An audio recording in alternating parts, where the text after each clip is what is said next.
Whew, we're in for a long ride. It's a long ride. I frankly don't know when it's going to end. There's a lot of reactions. I can't even put them up together. But let's begin from the reaction from the wife. Mazen Nnamdi Kanu's wife has broken her silence over the imprisonment or a life imprisonment as declared by James Omotosho of the Federal High Court in Abuja, Nigeria. So let's listen to the wife, what she's got to say. I don't know. At some point, I'm just going to cut it off, but we're just going to listen to the specific areas that she highlighted that was actually one that is touching. The part where she said something like the son asked her about the court's situation, and she had to tell him to go to just go and rest, and that she hasn't even responded to him, and that she has been on a call for a long time. People have been having meetings, and people were even calling her to tell her that they are on high BP drugs, that their blood pressure just rose up because of Nnamdi Kanu. And guess what? Guess what? I see chief priests, Kubana chief priests have also reacted. In fact, Kubana chief priest wasn't even telling the president anything new. It was just, I think he took it a step further by threatening the president that he should be ready to check out of the president's presidential villa in 2027 if Mazen Kano is not released before then. He should just forget about presidency. The Southeast, no one in the Southeast or even the South is going to actually vote for him if Mazen Kano is continued to be held in prison. You know, this issue just exacerbates everything. It just kills everything. I mean, it's just devastating. I'm livid. I'm livid. Like, in a country where terrorists are negotiating with government, and then it gets to Nnamdi Kanu's own, it is now a different law. We are now applying the law. When they say this country is a so-called shithole, it's a now disgraced country, people keep screaming. What then do you call a shithole? What then do you call a disgraced country? It is terrible, really. Let's just play a part, just a part of what she mentioned, what is paining her. I'll probably just take a few reactions, okay, and maybe have you to also react to it. All right. The next video where you're going to be seeing is going to see about the one Mazen Kano and the reactions afterwards. You're also going to see the U.S. congressman also talking about the genocide in Nigeria, and it was so unbelievable that these people even know more about our nation than even our senators and House of Rep members here. It's terrible. Let's listen to Mazen Kanu's wife, Uchechi Kanu, after the husband was sentenced to life imprisonment earlier. Unexpected day, but a day that we knew that would come sometime, at some point. Let me just also mention that she deliberately made the environment dark. Yeah, you could go online and see what she looks like, but she made it deliberately dark so that people don't get to trace her or something, which I dare say it's for security concerns. I just had to wait for Nabi Kim to go back into the house because I haven't told him what happened. He's asked me about the court, and I said, "Is the usual nonsense going on?" And he said, "Okay."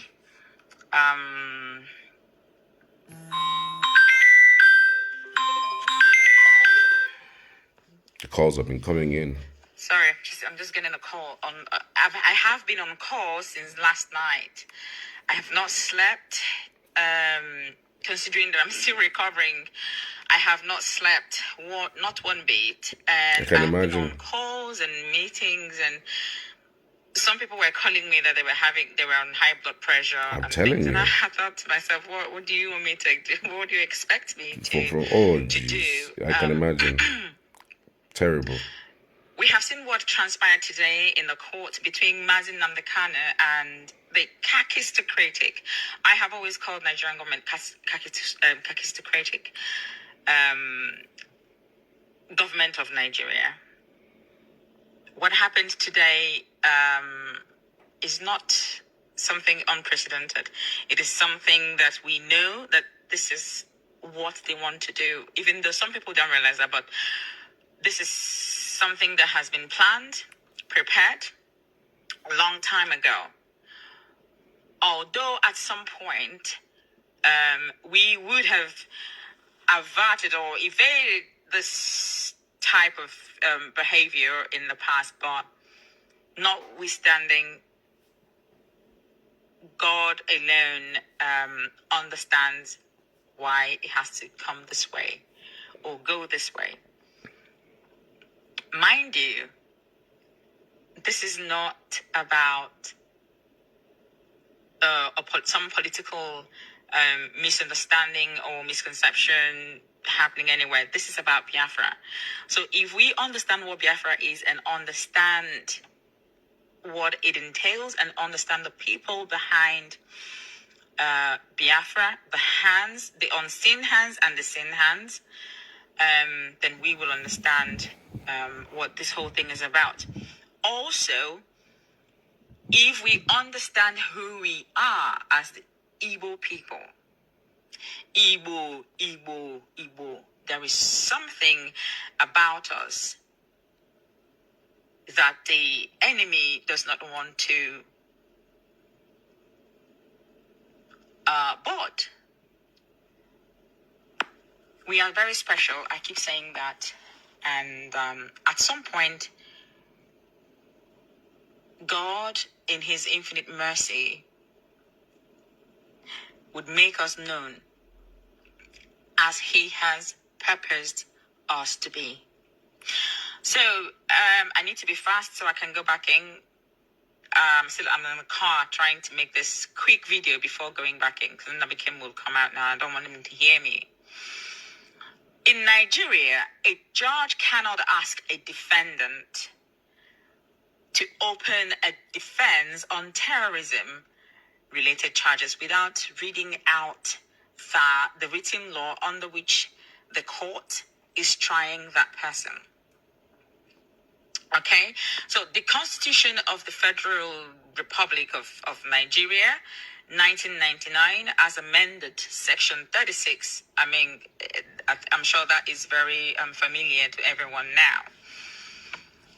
It provides that a person shall not be convicted of a criminal offense unless the offense is defined and the penalty prescribed as in a written law. So what Omotosho has done today is a written script for him to read out.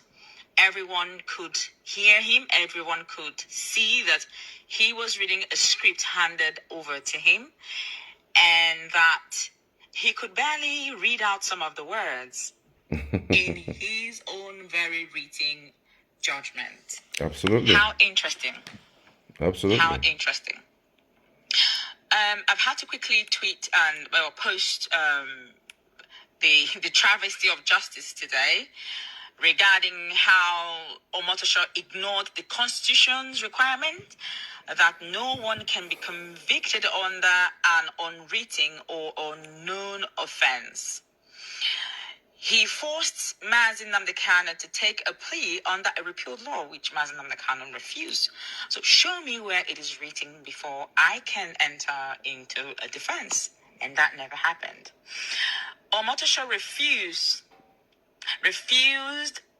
blatantly, flagrantly, to issue written rulings on serious applications. So you could hear him reading, you could hear him counting thousands of lines, of hours of account. But then he refused to issue a written ruling, which he ought to have done first, but never did.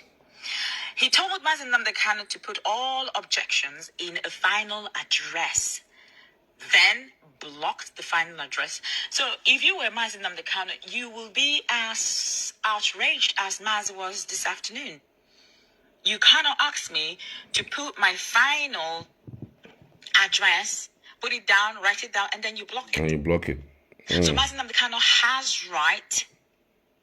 Is his right Yes. to put a final address down, to write it down. But Omotosho blocked that and decided to read out those nonsense he called count. And he refused to, first of all, decide whether he even had the power to try the case. We kept talking about jurisdiction. I have always talked about jurisdiction. Nigeria government has no right to try Mazi Nnamdi Kanu. He who comes to law must come with equity. Or he who comes to equity must come with clean hands, rather. Excuse me. So, it's also in the spirit. If I'm going somewhere to lay a complaint about someone, I ought not to have done something, rather lay a complaint first. So Nigerian government decided to take Mazi Nnamdi Kanu from Kenya, kidnap. They kidnapped International him, rendition. tortured him. After 8 days, they brought him to Nigeria, and then decided to try him under a repealed law, which we have refused. So a few gaps there where we should have stood on our discharge and acquitted and stood by it. Regardless, that would be revisited, and we are going to appeal. Of course, we are not going to sit down and fold our arms for Nigerian government to deliver something that they have planned, a verdict that they have written years before now. We won this case. They were not happy about it. They went to Supreme Court, even though the Supreme Court messed around with the whole judgment, but they did say to them, you are trialing him on a wrong law. Change it. Nigeria never changed it. Where is the treasonable felony gone? Where is the location of the crime? Where is the location of the crime? Did Omotosho mention it? No. One of the reasons I came on live is to point at just one single point or one single loophole. Omotosho cannot give a verdict on an evidence that was not inclusive in the previous, or the evidence tendered in court. Everyone keeps shouting, Mazi Nnamdi Kanu said, burn down this, kill the policemen. What were the policemen doing? Policemen were shooting protesters who were unarmed. But that aside, did any person come to court? Was there a witness in the court who came in to say, I committed this crime? Because or of was Mazi there a Nnamdi person Kanu. that the police or the DSS or the Nigerian government brought into the court and said, this person committed this crime because Nnamdi Kanu incited them? None. Nobody. None whatsoever. So, in Omotosho's verdict, he was counting everything, and he counted about Mazi Nnamdi Kanu wanting the British embassy to be burnt down and Katrina Lang murdered. How on earth? How is that? So you see, annoying long day, not unexpected day. Okay, these are the part of the one risk we can take.